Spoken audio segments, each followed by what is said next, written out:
কি রে কি করলে এই রে? জরিপানা নাও যান, জরিপানা নাও। এই বেটা জরিমানা দে। এই প্যান্টটার দাম হচ্ছে 500 টাকা, 400 টাকা দে। চল যাই, টাকা পাইছি। এই ভাই, এই বেড়া, কি হয়েছে? ঘটনা হইলো পেন ছিললাম, ভর্তুকি দিলাম, জারি খাইলাম, তা টাকা নিয়ে চলে যাচ্ছে আজকে। এমন ভদ্রলোকের মতন পেনটা খুলে আমার যা।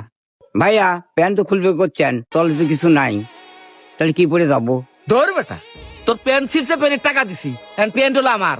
তুই কি পরে যাবি কিনা যাবো উই আমি জানি না, পেনটা আমার আর খুলে আমার দিবি। খুল খুল খুল, পেন খুল। আলাদা ভর্তুকি নিছ পেনের না? না না ভাই, খুলেন না ভাই, খুলেন না ভাই, ভাই খুলেন না ভাই। এই থাক থাক থাক ভাই না, ওর মানে সব চলে যাবে না, থাক।